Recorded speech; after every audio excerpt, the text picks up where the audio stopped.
Welcome to the Real News Network. I'm Paul Jay, coming to you from Beirut.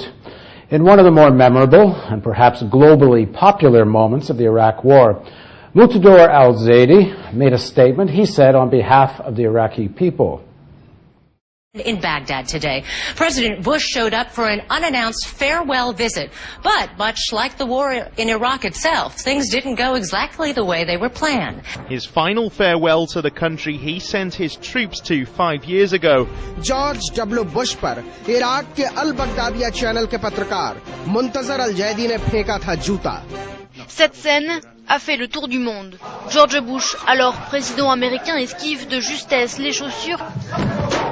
The man who threw his shoes at George Bush, Muntadhar Al Zaidi. During the president's surprise visit, he has a press conference this evening, local time, with the Iraqi Prime Minister Nouri al-Maliki. Then the most extraordinary scenes took place. While President Bush was talking, an Iraqi journalist for a television network here stood up and threw his shoes, first one, then the other, at President Bush, narrowly missing his head. After this, obviously, Secret Service and others jump on this guy and drag him out, still screaming, having called President Bush a dog and saying that, you know, this is your farewell, so to speak. Now joining us in Beirut is Muntadhar Al-Zaidi. Thanks for joining us. Welcome. So you were a journalist. You were sitting in the press conference with President Bush. What went through your mind just before you decided to throw the shoe? لما قررت أضرب بوش بالحذاء كان هو عبارة عن ردة فعل طبيعية على قتل 1,000,000 شخص من شعبي وتيتيم 5 ملايين طفل ترميل 1,000,000 امرأة وعشرات الألوف من المعوقين وعشرات الألوف من المعتقلين بالسجون الأمريكية. وكانت فضائح كل يوم تخرج على الأمريكان: اغتصاب، سجن أبو غريب، هدم بيوت على أهلها بالطائرات الأباتش وطائرات ال-16.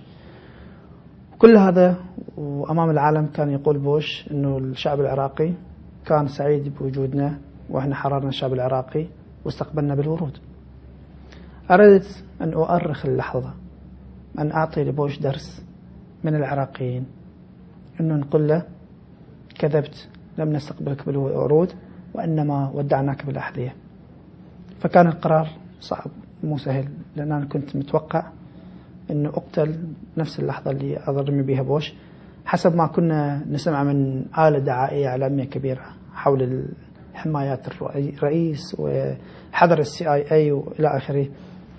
فكانوا الجميع مدججين بالأسلحة ومنتشرين بالقاعة.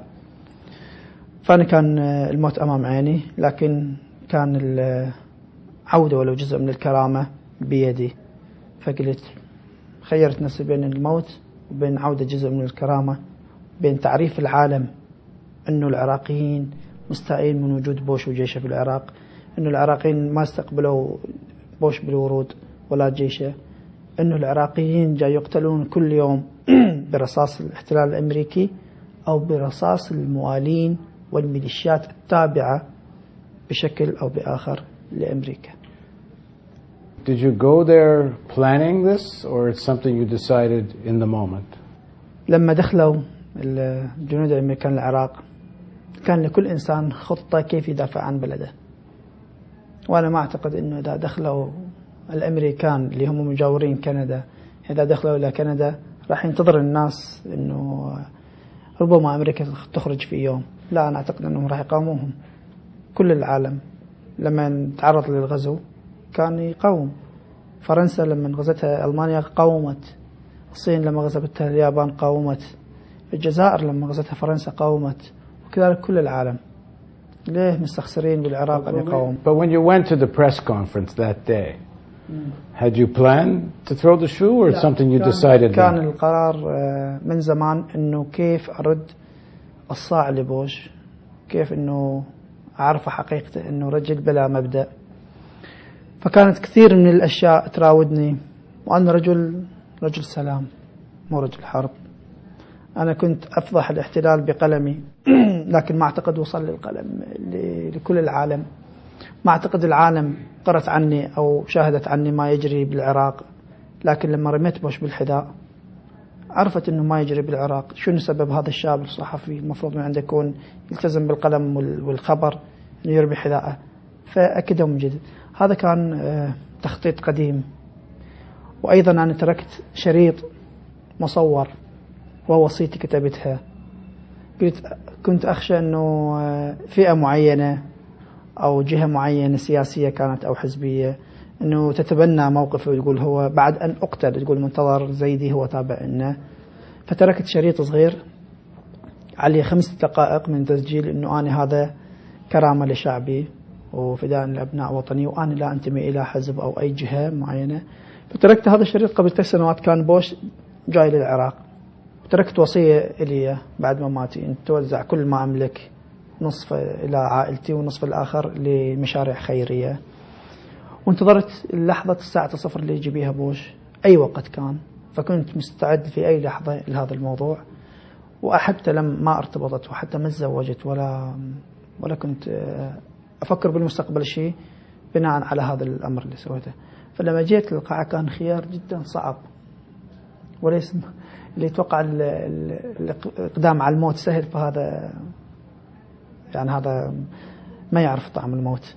أنا كنت حسيت بطعم الموت لما كنت أنا جاي بالمؤتمر، بين الحياة اللي كنت عايشة مريحة، سيارتي وأنا رئيس قسم وبيتي وأصدقائي وأحبابي، وبين أنه أنا راح أروح لهذا الشخص وأسوي اللي في عقلي، أرد الجميل للناس الأيتام والأرامل وإلى آخره، وأن أفقد حياتي. فهذا كان تخطيط.